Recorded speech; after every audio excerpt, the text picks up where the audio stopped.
fofinho, gente, delicioso. Olha só, molhadinho.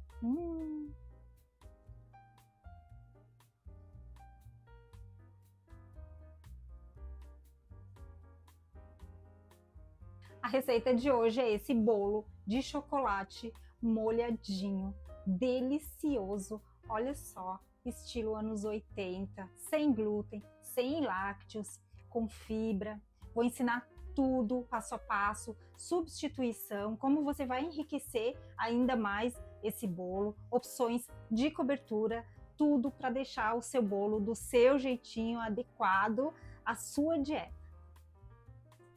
É um bolo realmente imperdível, todo mundo vai amar, as crianças, os mais velhos, o vizinho, os amigos, os clientes, o pessoal do trabalho. É um bolo realmente para todo mundo. Então, antes de começarmos, vamos untar nossa forma. Vou dar duas opções de forma, tá? Uma é a forma retangular, 28 por 21.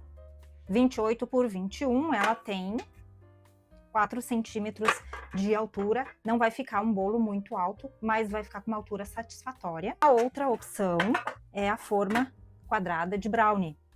Ela tem 22 por 22, ela vai dar um bolo um pouco mais altinho. Vai ficar muito bonito, vai ficar até mais bonito na forma de brownie, uma forma menor, do que na forma retangular, mas dá para usar nas duas opções. Lembrando, quanto maior, claro, a forma, né, mais baixinho vai ficar o bolo. Mas nesses dois tamanhos vai dar um tamanho extremamente satisfatório, vai ficar um bolo lindíssimo. Eu vou usar a forma quadrada de brownie, então vamos untar, né? Como é uma forma lisa, eu gosto de untar com a mão. Né? No bolo de laranja vocês viram que eu usei um pincel, porque era uma forma detalhada. Então tá ótimo, vamos deixar aqui de ladinho e vamos preparar a nossa massa. Bom, pessoal, antes de iniciarmos, vamos deixar o forno pré-aquecendo a 180 graus, que é a temperatura que nós vamos assar o nosso bolo. Aqui eu tenho 50 gramas de farinha de arroz. Você pode usar metade de farinha de arroz e metade de farinha de grão de bico, farinha de quinoa, farinha de amêndoas também. Você pode substituir metade ou tudo. Pode também usar farinha de arroz integral, tá? É meia xícara, 50 gramas. Aqui eu tenho meia xícara, 50 gramas de farinha de aveia sem glúten, meia xícara. Aqui eu tenho 40 gramas de polvilho doce, tá? É cerca de 1/3 de xícara. O polvilho doce você pode substituir, nesse caso aqui, por fécula de batata ou amido de milho, tá? A função dele é trazer leveza e maciez. Agora vamos acrescentar o açúcar. Eu estou usando 3/4 de xícara de açúcar de coco, cerca de 80 gramas, e você pode trocar por açúcar mascavo, açúcar demerara, açúcar de tâmaras, você pode trocar pelo açúcar de sua preferência. Aqui eu tenho 15 gramas de cacau em pó 100%, são cerca de 2 colheres de sopa. Uma pitada de sal, que dá cerca de 1/4 de colher de chá, é bem pouquinho mesmo, ajuda na conservação, ajuda a intensificar o sabor. Então agora nós vamos mexer. Agora nós vamos misturar os molhados, 2 ovos, cerca de 100, 110 gramas, tá? Levando em consideração um ovo pequeno, que tem cerca de 50, 55 gramas. Eu tenho aqui 2 ovos. Uma leve batida. Aqui eu tenho o óleo de coco, 40 gramas, 1/4 de xícara. Pode trocar por manteiga de coco, azeite de oliva, manteiga ghee.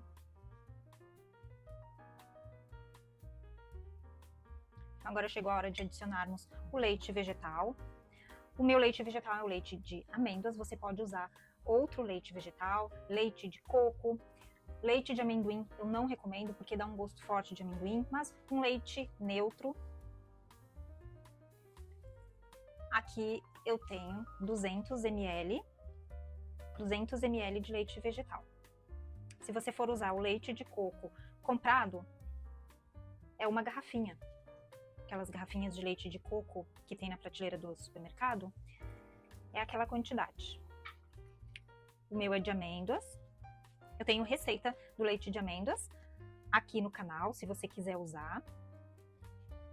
Então, pessoal, agora eu vou dar uma sugestão para vocês para enriquecer ainda mais o nosso bolo, tá? Trazer mais fibras, que é acrescentar uma colher de chá de psyllium, mas é opcional, tá? Não faz parte da receita.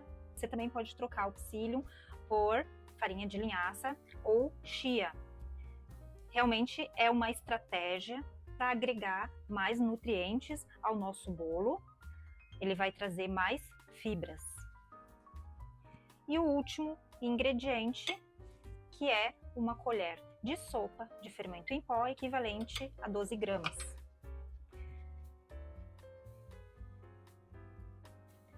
Essa quantidade de psyllium, você não precisa mexer nos líquidos, não há necessidade de aumentar a quantidade de líquidos, porque é uma quantidade pequena de fibras e o bolo vai continuar fofinho e macio do mesmo jeito. Então, o nosso bolo já começou com sua atividade química e aí nós vamos passar rapidamente para a forma e levar ao forno, que já deve estar pré-aquecendo. Vai assar em torno de 30 minutos, depende do seu forno, pode ser um pouco menos, um pouco mais. Então, pessoal, enquanto o nosso bolo assa, nós vamos preparar a caldinha, que nós vamos colocar por cima e no meio dele. Vamos começar colocando leite, são 300 ml de leite vegetal, pode ser o mesmo leite que você usou na massa. O açúcar de coco, que é a gosto, mas eu tenho aqui 1/3 de xícara, cerca de 40 gramas.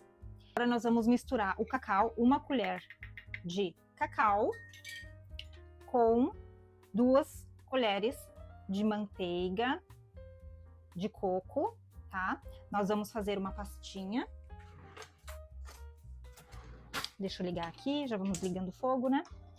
Nós vamos fazer uma pastinha para misturar o cacau, para ele não criar grumos no na nossa caldinha. Você sempre mistura o cacau com a gordura ou com as farinhas, para ele não criar grumos.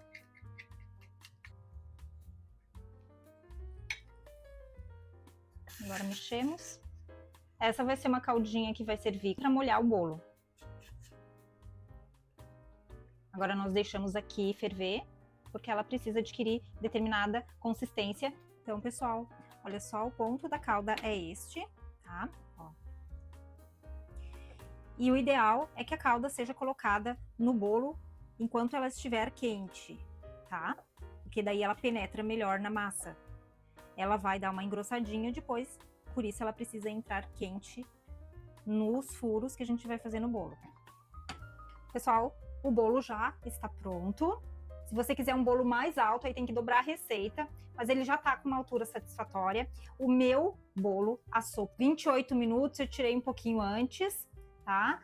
E aí eu fiz o teste do palito e na sua casa você faz também, porque pode ser um pouco mais, um pouco menos. Para furar nosso bolo, eu gosto de usar a parte de trás do hashi, porque o furo fica maior do que o furo com garfo. O garfo fica um furo muito pequeno, então não penetra tanta calda, tá?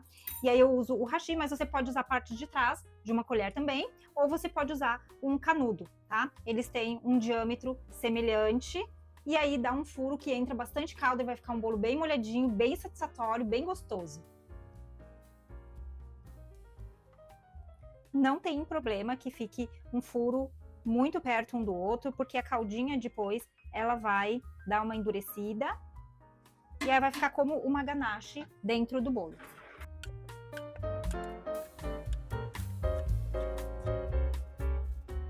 Agora nós vamos cobrir os furos do nosso bolo e aí você pode usar. Eu tenho aqui a opção de flocos de arroz sem glúten, se você encontrar na sua região. Pode ser coco ralado também, ou pode ser a cobertura tradicional do bolo molhadinho, que é o granulado. O meu granulado, ele não tem lácteos, tá? Ele é açucarado, ele é feito com açúcar. Eu não encontrei o granulado diet aqui na minha região, mas ele é sem glúten e sem lácteos. Então, aí vai da sua preferência, tá? De acordo com a sua dieta. Lascas de chocolate também fica uma boa decoração, e aí vale soltar a imaginação. Então hoje eu vou usar o granulado sem glúten e sem lácteo, e aí você escolhe a sua cobertura.